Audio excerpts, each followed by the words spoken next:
일신앙이란 무엇입니까? 사람들은 흔히 어떤 종교를 열심히 믿는 자들을 보고 다음과 같이 생각하기 쉽습니다. 이들은 생활에 뭔가 결핍되어 있는 약자들이 아니면 사업에 실패한 인생의 낙오자들일 것이다. 아니면 이들은 아직도 자립심이 결핍되어 있어서 매사에 그 누군가를 의지해야만 살아갈 수 있는 미성숙자들이 아니면 큰 죄책감이나 공포감 혹은 좌절감에서 헤어나지 못하는 나약자들일 것이다.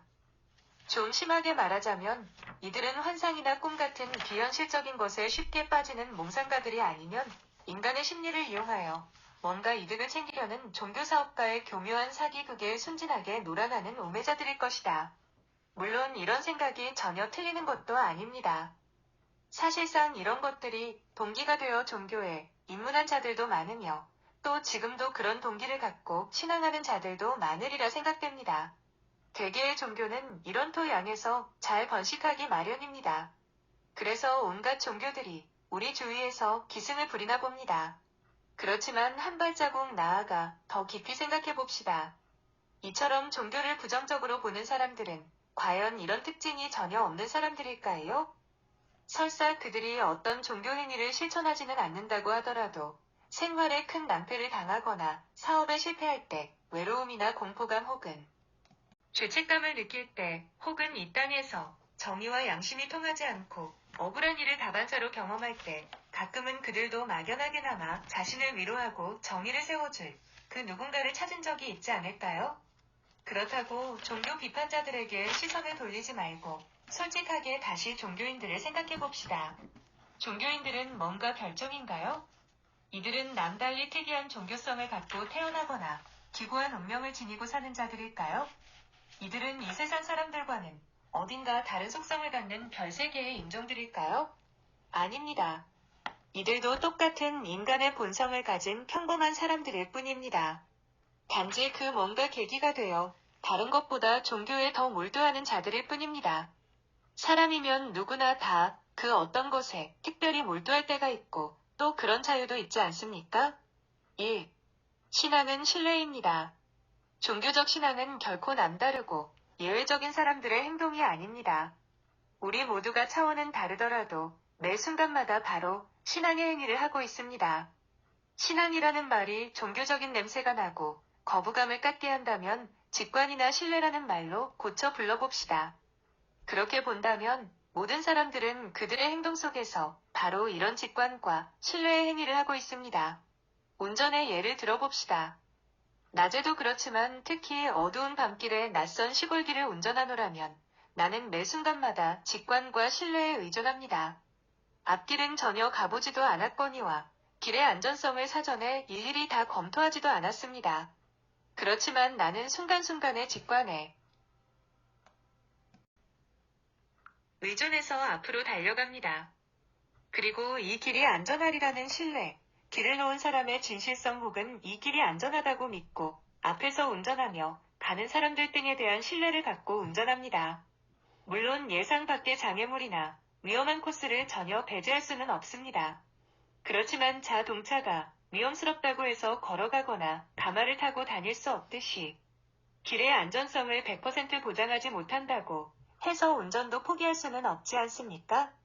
그러므로 나는 매 순간마다 자신의 직관이나 길에 대한 신뢰성에 모험을 걸고 앞으로 달리는 것입니다.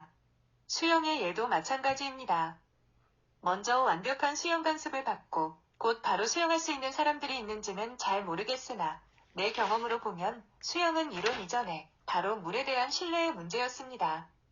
남들이 아무리 이렇게 저렇게 수영의 요령을 설명해도 결국엔 나 자신이 물의 부력을 신뢰하는가 아닌가? 가 결정적으로 중요한 것이었습니다.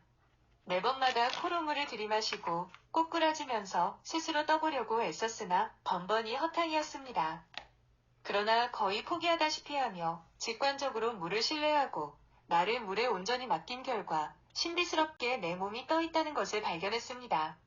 첫 수영의 경험은 나 자신의 수, 영능력이나 지능지수의 문제가 아니라 바로 신뢰의 모험이요 직관적인 확신이었습니다.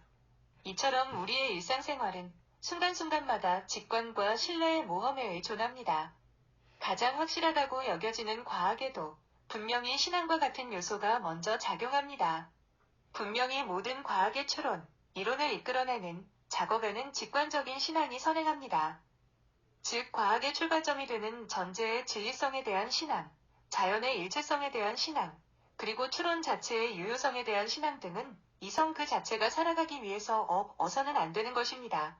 과학에서 이론, 가설, 창의적 상상과 관측은 상호 의존적입니다. 이론과 관측은 서로 순환적 관계를 갖습니다. 그리하여 과학은 모든 관측을 포괄하는 이론을 통하여 발전합니다. 가설적 이론은 마치 전시에 적진 깊숙이 낙하하는 공수부대와도 같아 서우 확증된 관측이라고 하는 전차부대와 보병들이 도착하여 그 점령지를 공고히 할 때까지 그 자리를 미리 지켜줍니다. 신앙을 선구자적 탐험가라고 한다면 이성은 입주자며 정착자라고 할 수 있습니다. 그러므로 과학과 종교는 다같이 동일한 인간 행위의 두 차원이며 그 신앙양태는 동일한 종류의 것입니다. 이럼에도 불구하고 아직도 종교적 신앙을 비과학적, 신화적 시대의 유물 정도로 취급하지는 않는지요? 단지 종교는 과학보다 더욱 더 내면적이고 초월적인 영역 혹은 신비하고 거룩한 영역을 다룬다고 표방할 뿐이지 엄밀히 따져보면 이 세상에 내면적이고 초월적이고 신비하고 거룩한 영역이 어디 따로 있습니까?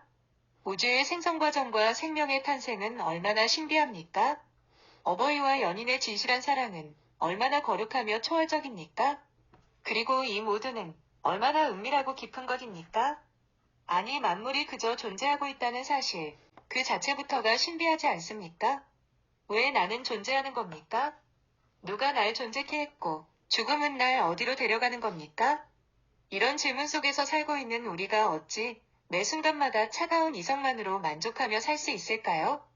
우리는 이런저런 문제들 앞에서 마치 종교인처럼 경외감을 갖지 않습니까?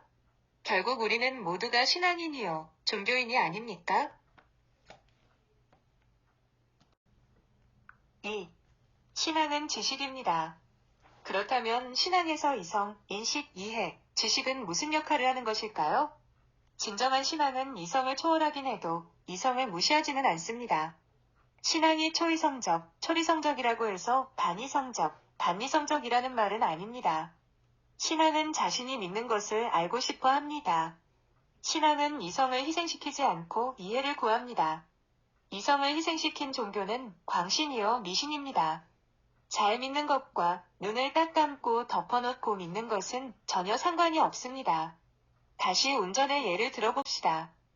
비록 길을 운전할 때마다 나는 항상 다소 거친 비포장도로와 같은 직관과 신뢰를 앞세우지만 직관과 신뢰가 개척한 길을 곧 바로 이성이 뒤따라와서 든든한 포장길을 만듭니다. 달리 말하면 나는 같은 길을 자주 운전하면 할수록 더욱 더 든든한 이성의 도움을 받습니다. 직관과 신뢰가 이성과 이해의 길을 개척한다면 이성과 이해는 직관과 신뢰의 길을 포장합니다. 이런 상호의존의 관계는 갈수록 더욱 탄탄해집니다. 이리하여 나는 더욱 안심하고 같은 길을 달려갈 수 있습니다. 이처럼 종교도 모든 이성적 체험을 통하여 발전하는 것입니다. 다시 수영의 예를 들어봅시다. 물을 신뢰하고 물에 뜨기 시작한 그 즉시 나는 부력의 원리를 이성적으로 이해하게 되었습니다. 그리하여 나의 신뢰는 이성의 든든한 조력을 받아 아무리 깊은 물이라도 수영할 수 있도록 해주었습니다. 앞으로 수영, 평영하는 원리를 터득한 후에 나는 뒤로 수영, 배영하는 법을 배웠습니다. 이때에도 물론 물에 대한 신뢰가 필요했습니다만 이미 수영의 원리를 이해한 나로서는 신뢰의 모험이 이전보다 덜 필요했고 이성의 도움을 더 많이 받았습니다. 이리하여 신뢰와 이해는 항상 수영을 동반하면서 수영에 즐거움을 더해줍니다. 비록 이해의 폭이 날로 더 늘어가지만 신뢰가 완전히 사라지는 경우는 없습니다. 단지 이해와 신뢰의 순서가 좀 바뀐다거나 그 비중이 바뀔 수는 있어도 신뢰와 이해는 영원히 함께 가는 동반자인 것입니다. 3. 신앙은 고백입니다. 이제 우리는 신앙이 무엇인지를 대충 살펴보았습니다. 그러나 신앙은 단지 신뢰, 인정과 인식, 이해로만 그치진 않습니다. 여기에는 당연히 고백이라는 현상이 자연스럽게 뒤따라옵니다. 나는 내가 신뢰하고 이해하는 그것을 남에게도 알리고 싶어 합니다. 나의 기쁨과 슬픔도 남에게 알리고 싶어 합니다. 기쁨은 나눌수록 더 커지고 슬픔은 나눌수록 더 작아진다는 말이 있지 않습니까? 그러므로 우리는 우리의 경험을 남에게 나누면서 우리의 소중한 내면을 드러내 보입니다. 다시 운전의 예로 돌아가 보실까요? 나는 앞서 운전한 수많은 사람들의 신뢰와 이성의 찬 정보, 고백을 토대로 하여 더 안전한 길을 갈 수 있습니다. 그런 후에는 나도 다른 사람들에게 그 길에 관한 유익한 정보를 줍니다. 만약 그 길의 안정성과 쾌적함, 그리고 주변의 경관이 남달리 빼어나다면 나는 친구들과 연인에게 그 길을 알리고 함께 달리길 원하며 그래서 기쁨을 함께 나누길 원합니다. 만약 이러한 기쁨을 나 혼자만 간직한다면 나는 이기주의자일 것이며 진정 친구와 연인을 사랑하는 사람이 아닐 것입니다. 수영의 예도 마찬가지입니다. 수영이 주는 기쁨과 건강의 유익을 아는 사람이라면 남에게도 수영을 권하고 자신의 경험을 고백합니다. 그래서 함께 수영하는 즐거움을 맛보길 원합니다. 이처럼 좋은 일은 나누고 싶은 마음을 일으킵니다. 나는 신앙이라는 것이 이상한 괴물이나 요술단지가 아니라 우리 모두의 생활에 없어서는 안 돼 일상적이고도 근본적인 경험이라고 말했습니다. 설령신앙의 대상은 사람마다 각양각색으로 다를지라도 우리는 모두 그 대상을 신뢰, 인정하고 인식, 이해하고 고백, 공유하며 살아갑니다. 그러므로 우리는 본질적으로 신앙인이요 종교인입니다. 단지 신앙의 대상과 그 가치, 그 진실성, 헌신의 정도 차이만 있을 뿐입니다. 이런 사실을 토대 위해서 이제 다음 장으로 모험해 보실까요? 나를 신뢰하고 이해하면서 말입니다.